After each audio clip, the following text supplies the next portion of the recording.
Halo semuanya, Assalamualaikum warahmatullahi wabarakatuh. Balik lagi di channel aku, Desri Karlina. Dan kali ini aku pengen sharing ke teman-teman semuanya tentang soal-soal SKB rekam medis. Buat teman-teman yang lagi persiapan belajar SKB, semoga kalian dilancarkan dan semoga kalian dapat formasi yang kalian lamar.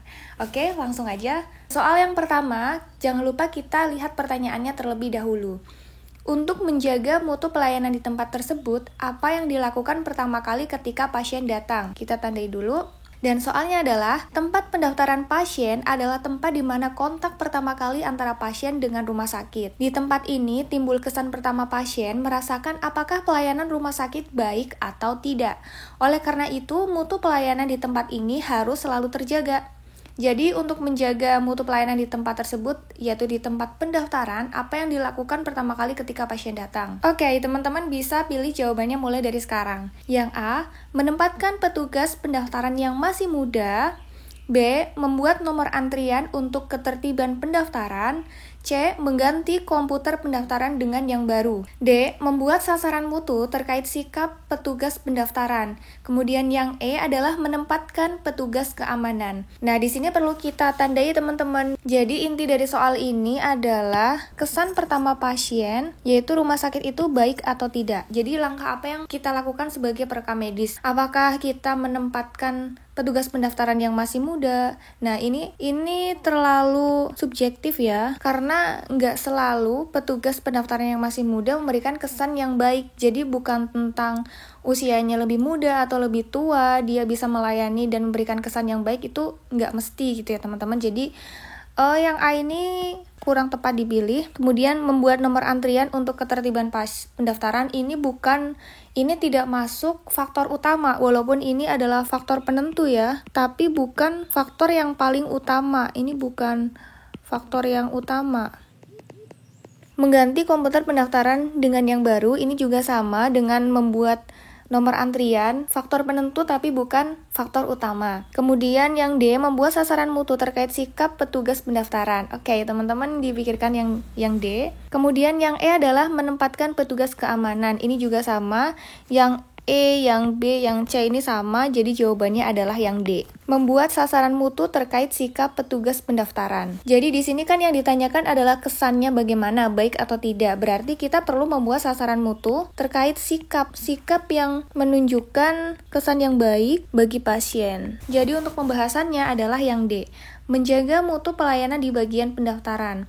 Melaksanakan 3S, yaitu senyum, salam, sapa kepada pasien, memberikan informasi yang lengkap kepada pasien dan keluarganya tentang pelayanan rumah sakit, melakukan pencatatan identitas pasien dengan jelas, lengkap, dan benar, menulis nomor rekam medis pasien pada setiap lembar dokumen RM sebagai identitas pasien, mencarikan nomor RM lama bagi pasien kunjungan ulang atau lama dengan menggunakan QUP untuk keperluan pencarian dokumen RM-nya. Kemudian mendistribusikan dokumen RM ke URJ. Ini biasanya yang untuk petugasnya ini ada yang berbeda juga, ada juga yang sekaligus pendaftaran, sekaligus juga mendistribusikan. Ini tergantung besar atau kecilnya fasilitas kesehatan gitu ya teman-teman. Nah, kemudian membuat KIB dan menyerahkan kepada pasien, membuat, menyimpan, dan menggunakan QUP. Ini yang masih sistemnya itu belum elektronik ya teman-teman. Mencatat pendaftaran pasien dalam buku register pendaftaran, kerjakan sesuai dengan SOP yang dibuat. Nah, untuk buku register ini ada beberapa yang tidak membuat buku register, karena dulu aku pernah kerja di rumah sakit. Nah, itu sistem RS-nya sudah bisa mengcover semua data dan informasi, jadi tidak perlu menulis di buku register. Jadi ketika misalkan kita membutuhkan data-data itu, semuanya ada di SIM RS tersebut. Tapi ini juga sifatnya kondisional, tergantung dari fasilitas pelayanan kesehatannya. Oke, next ke soal yang nomor 2. Soal yang nomor 2, pertanyaannya adalah prosedur apa yang pertama kali harus dibuat? Anda sebagai perekam medis diminta untuk menyusun standar operating prosedur atau SOP di tempat penerimaan pasien rawat jalan baru dan lama. Di rumah sakit tersebut menggunakan sistem penomoran unit numbering system. Dengan sistem penomoran ini, prosedur apa yang pertama kali harus diterapkan gitu ya intinya? Apakah menanyakan keluhan apa kepada pasien? Kemudian yang B, menanyakan kepada pasien sudah pernah atau belum berobat di rumah sakit tersebut. Kemudian yang C, memberikan nomor rekam medis baru dan langsung mengisi identitas. Kemudian yang E, mengisi buku register. Nah ini kenapa ya? Yang E menanyakan alamat pribadi serta alamat orang tua. Oke, jadi unit numbering system itu apa sih gitu teman-teman? Untuk unit numbering system ini adalah sistem penomoran yang setiap kali pasien datang menggunakan satu nomor RM gitu ya teman-teman. Jadi sebenarnya sistem penomoran ini tuh selain unit numbering system itu ada teman-temannya yang lainnya gitu ya. Ada sistem unit, ada sistem seri, kemudian ada sistem seri unit. Nah, untuk di soal ini adalah sistem unit. Jadi setiap pasien yang datang ke fasilitas pelayanan kesehatan pasti dia punya satu nomor RM. Kalau yang sistem seri ini, entah berapa kali pun pasien datang ke fasilitas pelayanan kesehatan, dia akan mempunyai lebih dari satu nomor RM. Gitu. Dan kalau yang seri unit ini, setiap kali pasien datang, itu dia dikasih nomor RM. Jadi sama ya, nomor RM-nya tuh lebih dari satu. Tetapi ketika pelayanan sudah selesai, kemudian berkas rekam medis yang lama dan yang baru itu digabung. Nah, menurut teman-teman setelah ada penjelasan seperti ini, sistem mana sih yang paling efektif kita laksanakan sebagai rekam medis? Tentunya menurut aku pribadi adalah unit numbering system. Jadi setiap pasien yang datang ke pelayanan fasilitas kesehatan, dia hanya mempunyai satu nomor RM. Jadi keuntungannya nanti datanya berkesinambungan dan RM-nya jadi nggak tercecer gitu, walaupun nantinya pun ketika menggunakan seri unit ini bisa digabungkan, tetapi itu kurang efektif dan lebih memakan waktu. Ketika kita sudah selesai pelayanan, kita sudah saatnya mengerjakan pekerjaan yang lain, tetapi kita masih ada tanggungan untuk menggabungkan RM yang lama dengan RM yang baru. Itu kan kurang efektif ya teman-teman. Jadi prosedur apa yang pertama kali kita buat ketika sistem penomorannya unit numbering system yang diterapkan di Vaskes tersebut? Langsung aja jawabannya adalah yang B. Kenapa yang B dan bukan yang C dan D dan E? Kalau yang C memberikan nomor rekam medis baru dan langsung mengisi identitas, ini tentunya berlaku untuk penomoran seri. Mengisi buku register, ini otomatis ya untuk semua sistem penomoran pasti mengisi buku register ya teman-teman, jadi ini kurang tepat. Kemudian yang E menanyakan alamat pribadi serta alamat orang tua. Nah ini kurang nyambung ya teman-teman, jadi jawabannya yang B. Karena ketika sistem penomoran unit numbering system yang berlaku di situ, berarti kita harus tahu apakah pasien itu sudah pernah berobat atau belum. Ketika pasien itu sudah pernah berobat, otomatis pasien tersebut sudah mempunyai nomor RM. Jadi kuncinya adalah itu. Oke, kita lihat pembahasannya. Oke, pembahasannya adalah yang B. Keuntungan dengan menggunakan sistem penomoran unit numbering system ini adalah informasi klinis dapat berkesinambungan karena semua data dan informasi mengenai pasien pelayanan berada dalam satu folder. Kemudian, setiap pasien hanya mempunyai satu kartu berobat yang digunakan oleh seluruh keluarga pasien, sarana pelayanan puskesmas. Oke, ini puskesmas atau RS ya, sama aja. Dan untuk logistik pun itu lebih efisien ya teman-teman, karena kita nggak perlu mengeluarkan lebih banyak formulir dan lain sebagainya. Kemudian yang ketiga, secara tepat memberikan kepada RS atau staf medis atau gambaran yang lengkap mengenai riwayat penyakit pasien dan pengobatan seorang penderita. Jadi ini sama, berkesinambungan yang tadi. Kemudian, menghilangkan kerepotan mencari atau mengumpulkan RM seseorang penderita yang terpisah-pisah dalam satu seri. Jadi, kita nggak perlu gabungin ketika pasien itu datang berulang-ulang. Kemudian, menghilangkan kerepotan mengambil RM lama untuk disimpan ke nomor dalam sistem seri unit. Oke, ini keuntungan menggunakan unit numbering system. Oke teman-teman, jadi untuk unit number system adalah kuncinya apakah pasien itu sudah pernah datang ke rumah sakit atau puskesmas atau klinik. Ketika sudah pernah, kita bisa mengecek, kemudian RM yang dipakai adalah RM yang pertama kali dia datang ke fasilitas pelayanan kesehatan, dan nomor RM-nya juga nomor RM-nya itu satu saja. Oke, nah untuk teman-teman selanjutnya pengen aku kasih tahu rekomendasi tempat belajar SKB rekam medis, dan mungkin kalian juga punya teman-teman dari rumpun kesehatan atau soshum yang lagi persiapan SKB. Aku rekomendasi tempat yang recommended buat kalian kunjungi atau kalian coba. Oke, namanya adalah Sahabat CPNS. Untuk teman-teman yang pengen belajar SKB tanpa harus repot mencari materinya ada di mana, kemudian kira-kira yang dipelajari itu apa aja, dan teman-teman juga pengen dapat koleksi soal yang bisa ngebantu teman-teman buat terbiasa dengan soal-soal SKB. Kalian bisa lihat paketnya itu di sini, di Sahabat CPNS. Ini ada banyak sekali bimbel yang bisa dipilih, dan kalau kita rekam medis, kita bisa pilih yang ini, bimbel SKB rekam medis. Oke, untuk harganya 199.000, ini masih harga promo. Untuk harga promo ini, tenang aja, kalian masih bisa dapat potongan harga ketika menggunakan kode referral dan kode voucher Destri 2021. Oke, langsung aja aku aplikasikan di sini. Destri 2021. Harganya jadi 175.000. Nah, untuk teman-teman, aku rekomendasiin join juga di sini karena menurut aku ini bisa ngebantu banget. Nih, kita bisa lihat ya, untuk fasilitas yang ada, ini ada materi-materinya di sini. Karena bimbel ini sudah berjalan dan kalian nggak perlu khawatir karena ada ringkasannya. Misal video pertemuan 1, ini ada fasilitas Zoom-nya ya, teman-teman.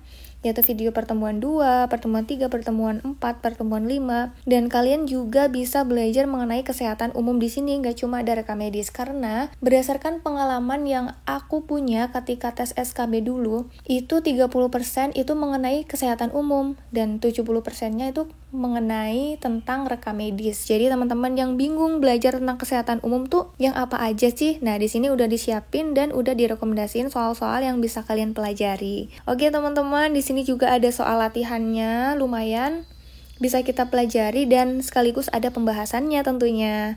Oke? Cukup dari aku mengenai rekomendasi ini, kita next soal yang ketiga. Oke, soal yang ketiga, seperti biasa, kita baca dulu pertanyaannya. Apakah yang menjadi permasalahan di dalam pelayanan tersebut? Nah, ini soal cerita ya. Kita biasakan membaca cepat biar waktunya nggak terbuang habis. Seorang ibu tampak merasa kesal terhadap pelayanan yang ada di rumah sakit X karena telah menunggu lama tetapi belum juga dipanggil untuk masuk ke dalam ruang dokter. Setelah ditelusuri, ternyata berkas rekam medis ibu tersebut belum sampai di ruangan dokternya sehingga belum bisa dipanggil untuk diperiksa. Dikarenakan berkas rekam medisnya belum berhasil ditemukan dari ruangan penyimpanan rekam medis. Oke, jadi permasalahannya adalah ibu ini lagi periksa tapi lama belum dipanggil karena memang berkas itu belum berhasil ditemukan di ruang penyimpanan. Apa yang menjadi permasalahan di dalam pelayanan tersebut gitu? Ini berarti udah kelihatan ya teman-teman. Berarti ruangan penyimpanannya ini kurang lebih bermasalah gitu ya. Nah, bermasalahnya itu kenapa? Di sini juga nggak dijelaskan. Jadi permasalahannya adalah di sistem penyimpanan. Oke, kalau sistem pendaftaran ini nggak ada masalah ya, karena pasiennya kan udah terdaftar, cuman belum dipanggil-panggil. Nah, sistem distribusi di sini juga nggak ada masalah, karena di sini nggak dijelaskan ketika pendistribusiannya seperti apa. Sistem assembling juga ini nggak termasuk, sistem pelaporan juga enggak. Oke, kita lihat pembahasannya teman-teman. Jawabannya adalah bagian filing atau penyimpanan. Ini adalah salah satu bagian dalam unit rekam medis yang mempunyai tugas pokok itu sebagai berikut. Menyimpan dokumen rekam medis dengan metode tertentu sesuai dengan kebijakan penyimpanan dokumen rekam medis. Kemudian, mengambil kembali atau retriew dokumen rekam medis untuk berbagai keperluan. Meretensi dokumen rekam medis sesuai dengan ketentuan yang ditetapkan sarana pelayanan kesehatan. Memisahkan penyimpanan dokumen rekam medis inaktif dari dokumen rekam medis. Ini juga berkaitan dengan retensi ya teman-teman. Kemudian membantu dalam penilaian nilai guna rekam medis, ini juga retensi. Menyimpan dokumen rekam medis yang dilestarikan. kemudian membantu dalam pelaksanaan pemusnahan formulir rekam medis. Jadi hal-hal yang perlu diperhatikan mungkin di sini ruangan penyimpanannya kurang ergonomis kah, atau penjajarannya yang banyak misfile atau ada human error dan lain sebagainya. Jadi permasalahan yang harus diperbaiki adalah di sistem penyimpanannya. Oke, next, soal yang keempat. Oke, ini cukup panjang ya soalnya. Kita lihat dulu seperti biasa, pertanyaannya itu apa? Yaitu sistem apakah yang dapat diperbaiki untuk menunjang lancarnya kegiatan tersebut? Pada satu sarana pelayanan kesehatan, terlihat beberapa orang pasien sedang membawa rekam medis. Wah, ini kurang tepat ya teman-teman. Ternyata pasien-pasien tersebut membawa rekam medis untuk diserahkan kepada perawat yang bertugas di poliklinik, karena pasien tersebut akan berobat. Jika melihat fenomena seperti keadaan di atas, berarti sarana pelayanan kesehatan tersebut mempunyai sistem yang belum memperhatikan kepentingan-kepentingan pasien dan pelayanan kesehatan. Dan hal tersebut dapat menjadi suatu ancaman bagi sarana pelayanan kesehatan tersebut. Jadi, sistem apakah yang dapat diperbaiki? Oke, dari kasus ini kira-kira sistem apa ya? Ini nggak hitungan detik, mungkin teman-teman udah bisa jawab pertanyaannya. A. Sistem pendaftaran pasien. B. Penyimpanan. C. Distribusi. D. Assembling. E. Pelaporan. Jadi jawabannya adalah otomatis sistem distribusi. Untuk pembahasannya adalah yang C, pelaksanaan sistem pendistribusian berkas rekam medis diawali oleh kegiatan pendaftaran pasien rawat jalan, rawat inap, maupun gawat darurat. Pendistribusi berkas rekam medis adalah suatu proses penyebaran berkas rekam medis ke tiap-tiap poliklinik yang dituju oleh pasien yang sesuai dengan nomor rekam medis. Jadi untuk menjaga kerahasiaan dari rekam medis tersebut, ini rekam medis harus didistribusikan oleh petugas, karena ini tuh rawan sekali RM dibawa pulang. Jadi sempat ya teman-teman, aku tuh sempat PKL di suatu puskesmas, dan itu mungkin masih belum perhatikan mengenai undang-undang tentang kerahasiaan atau manajemen rekam medis yang baik. Jadi pasien itu sempat membawa berkas rekam medisnya. Nah, ketika pasien itu berkunjung kembali ke puskesmas tersebut, ternyata berkas itu dibawa pulang dan terjadilah misfile. Jadi itu adalah kasus real yang terjadi di lapangan ketika pasien membawa berkas rekam medisnya masing-masing. Jadi untuk kasus ini, sistem yang perlu diperbaiki adalah sistem distribusinya. Oke, next, soal yang kelima. Soal yang kelima adalah dokumen rekam medis yang diperiksa oleh bagian assembling dan tidak lengkap, tetapi masih ada waktu untuk melengkapi tersebut. Apa nih teman-teman? Kira-kira jawabannya yang mana? Apakah misfile, lembar abadi, IMR, DMR, EBM? Kita langsung aja ya, jawabannya adalah yang IMR.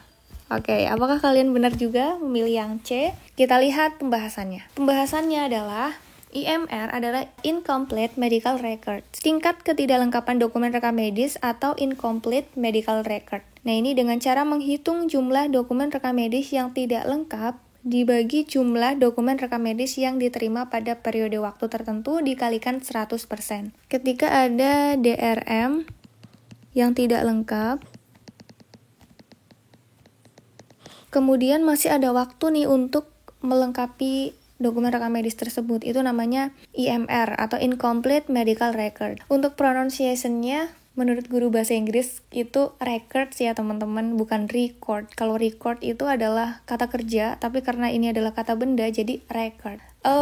Correct me if I'm wrong. Jadi itu for your information. Nah, kemudian yang kedua adalah Delinquent Medical Record. Dokumen rekam medis yang bandel. Jadi ketika dokumen rekam medis tidak lengkap, ini kan dikembalikan untuk dilengkapi. Tetapi ketika dilengkapi itu masih aja itu nggak lengkap gitu teman-teman.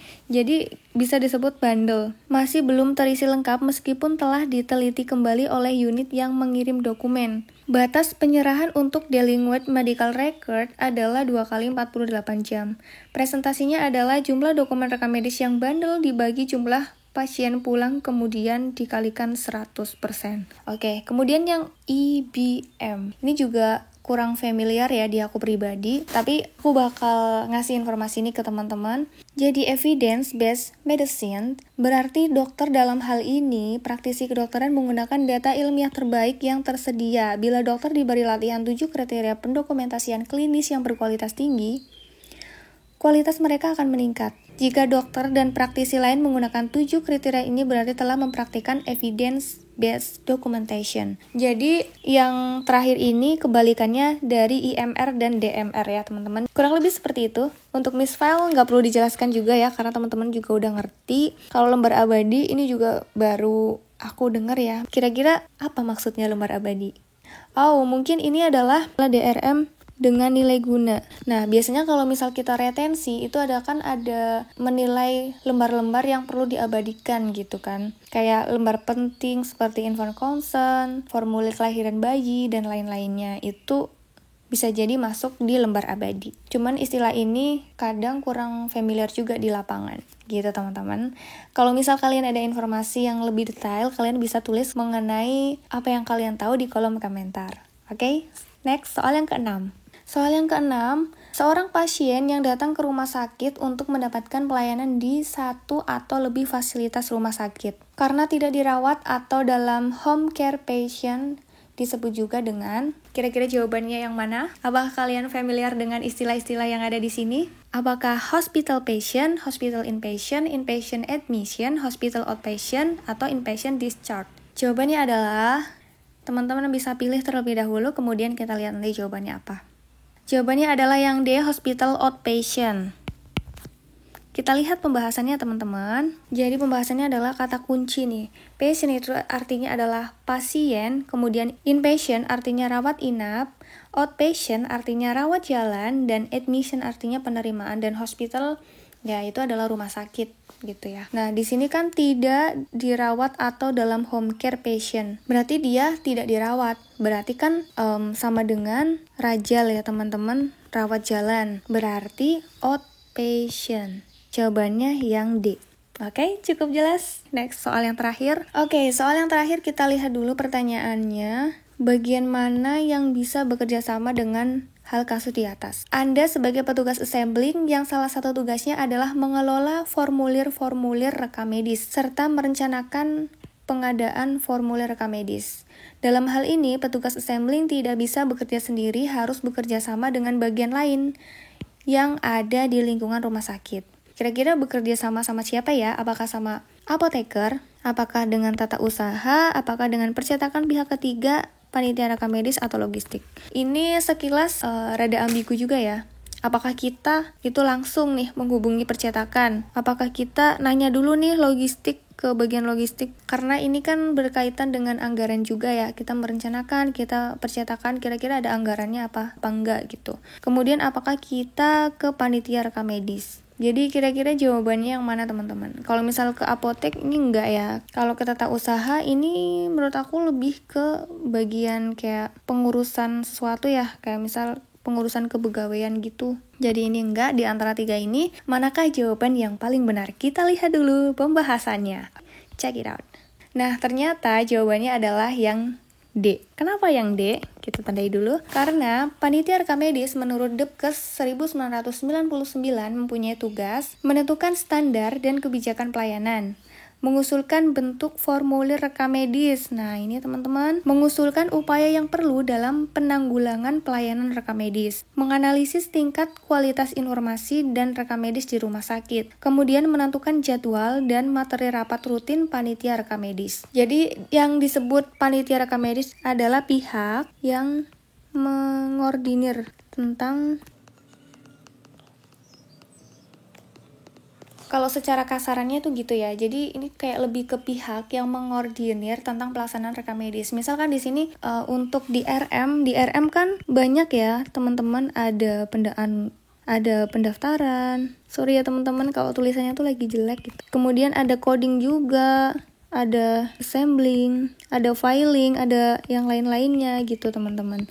Nah, untuk bagian-bagian ini tentunya ada yang mengkoordinir tentang pelaksanaan rekam medis, yaitu panitia rekam medis. Jadi sebelum merencanakan pengadaan formulir rekam medis, ini harus bekerja sama dengan panitia rekam medis. Karena menurut Depkes itu yang bagian ini, mengusulkan bentuk formulir rekam medis. Jadi dari petugas assemblingnya nanti akan berkoordinasi dengan panitia rekam medis mengenai perencanaan pengadaan formulir rekam medis, begitu.